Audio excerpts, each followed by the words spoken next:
मेरे प्रिय विद्यार्थियों, आज हम यथार्थवाद के अंतर्गत कुर्बे महोदय का अध्ययन करेंगे। इनका पूरा नाम गुस्ताव कुर्बे था। 1819 से 1877 तक इनका कार्यकाल रहा। यथार्थवाद के प्रणेताओं में गुस्ताव कुर्बे का सबसे प्रमुख स्थान है। यह ओरना नामक छोटे से गांव में एक किसान परिवार में हुए थे। जब उनके गुरुजी निसर्ग अध्ययन व चित्रण के लिए कक्षा को 22 स्थानों पर ले जाते तो वे बड़े खुश हो जाते। बचपन से वे पुस्तकीय अध्ययन से घृणा करते थे।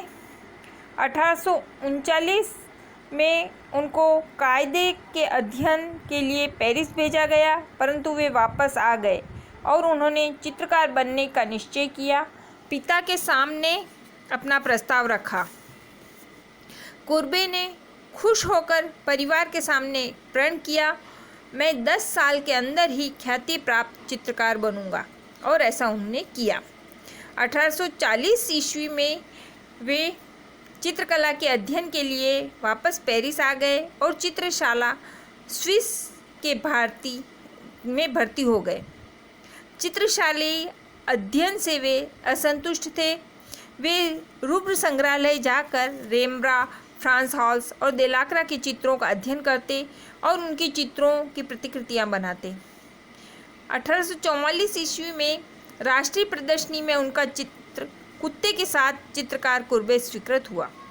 उसके पश्चात 1849 में उनके 2 चित्र आत्मचित्र और ओरना का भोजन स्वीकृत हुए। उनमें से ओरना का भोजन पर उनको पुरस्कार मिला। इस पुरस्कार से उनको 2 लाभ हुए।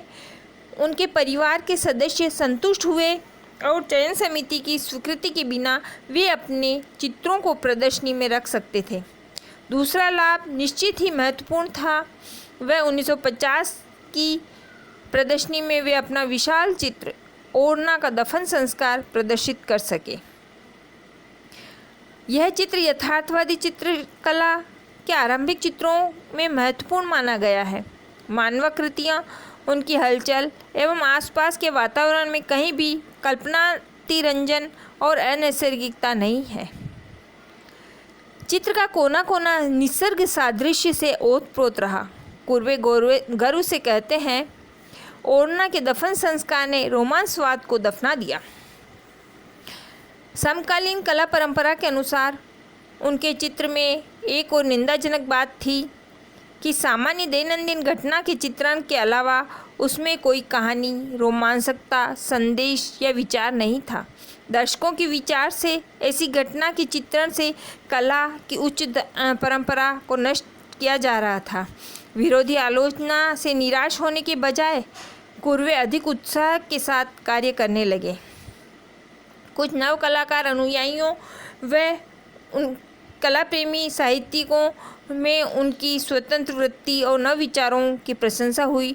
वे जुझारू कुर्बे निर्भीक होकर अपने पथ पर अग्रसर हुए।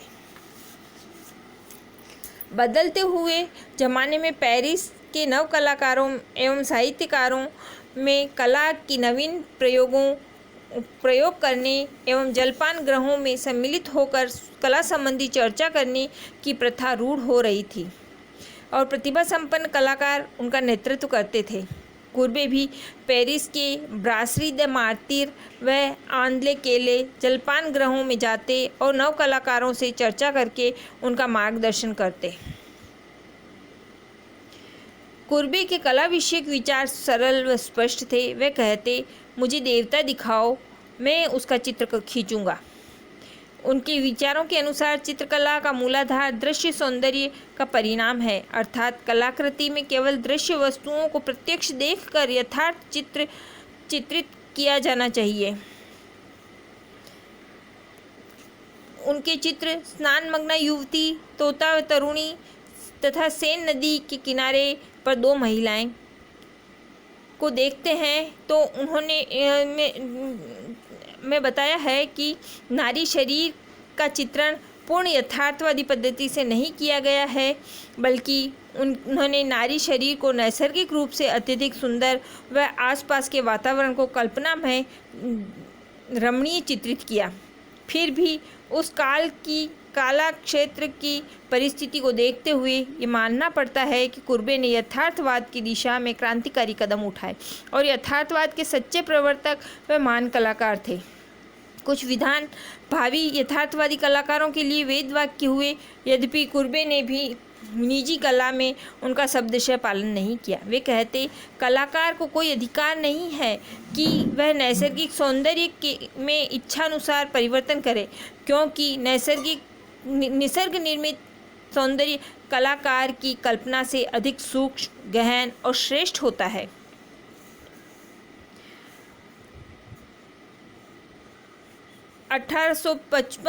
में तीसरे नेपोलियन के अनुग्रह पर पेरिस में एक विशाल अंतर्राष्ट्रीय प्रदर्शनी का आयोजन हुआ।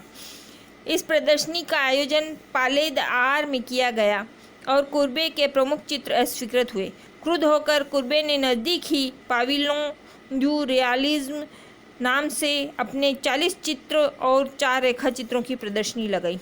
इसमें उन्होंने अपने पुराने चित्र ओरना के दफन संस्कार के साथ एक नया विशाल चित्रकार का कार्य कक्ष प्रदर्शित किया।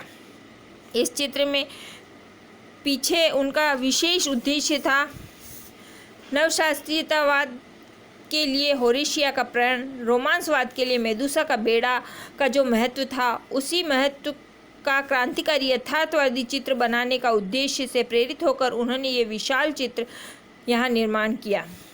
यह उनकी अहंकार वृत्ति का स्पष्ट उदाहरण था। इस चित्र में विस्तीर्ण कार्यकक्ष के बीच चित्रकार को चित्रण करने में व्यस्त दिखाया है। निकट विवस्त्र स्त्री मॉडल और एक छोटा बालक उत्सुक के साथ चित्रकार के कार्यकक्ष को देखते हुए चित्रित किए हैं। चित्र के बाएं हिस्से में चित्रकार के अनेक मॉडल्स विभिन्न अवस्थाओं में चित्रित हैं। दाएं हिस्से में चित्रकार के मित्र और संग्राहक प्रशंसा और आश्चर्य के भाव लिए हुए चित्रकार के सृजन कार्य का निरीक्षण कर रहे हैं। चित्र में कुछ हास्यास्पद बातें होते हुए भी कुर्बे ने अपनी कुशल रंगांकन शैली व अभ्यासपूर्ण रेखांकन से उसको एक प्रभावी चित्र बनाया। अंतर्राष्ट्रीय प्रदर्शनी में यह चित्र अस्वीकृत होने के अलावा और एक कारण से कुर्बे अपना अपमान नहीं सह सके। उसी प्रदर्शनी में नवशास्त्रीयतावादी चित्रकार अंग्र और रोमांसवादी चित्रकार डेलाक्रा प्रत्येक के 40 चित्र स्वीकृत हुए थे। कुर्बे के एकल चित्र प्रदर्शनी दर्शकों को आकर्षित करने में असफल रही, किंतु डेलाक्रा ने चित्रकार का कार्यकक्ष चित्र की बहुत प्रशंसा की। कुर्बे ने अपने यथार्थवादी कला को जनतंत्रवादी कला नाम से घोषित करके फ्रांस के विभिन्न प्रांतों, हॉलैंड, बेल्जियम, स्विट्जरलैंड, जर्मनी में प्रदर्शित किए। यूरोप के साहित्यिकों व समीक्षकों ने उनकी विशेष प्रशंसा की तथा उनको विदेशों में ख्याति प्राप्त हुई। 1867 की पेरिस की अंतर्राष्ट्रीय प्रदर्शनी में उनके 130 चित्र तथा कुछ मूर्तियां प्रदर्शित हुए। 2 साल पश्चात फ्रांस के राजा ने उनको राष्ट्रीय सम्मान से पुरस्कृत करना चाहा, किंतु कुर्बे ने उनको अस्वीकृत किया। उनके चित्र नमस्ते कुर्बे महोदय से भी उनके गर्वीले स्वभाव का परिचय होता है। इस चित्र में कुर्बे प्रकृति चित्रण के लिए बाहर ठाट से घूमते हुए व रास्ते में उनके चित्रों के संग्राहक ब्रूया उनको नम्रता से अभिवादन करते हुए दिखाए गए हैं।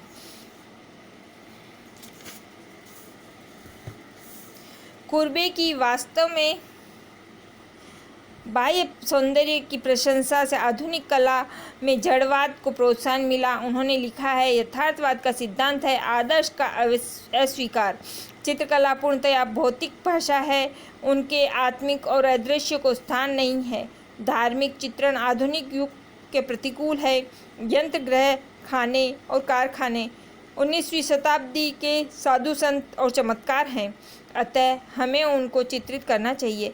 घनवाद, रचनावाद, विशुद्धवाद आदि आधुनिक कला के जड़त्वनिष्ठ वादों के बीज कुर्बे के विचारों में पलते हैं। प्रसिद्ध विद्वान लेखक ओपिलिनेर ने कुर्बे को घनवाद का जनक कहा है। आज बच्चों कुर्बे का अध्ययन किया हमने। कल 12वीं चित्रकार, यथार्थवादी चित्रकारों में 12वीं चित्रकार है, उसका अध्ययन करेंगे। अभी का अध्ययन हो गया।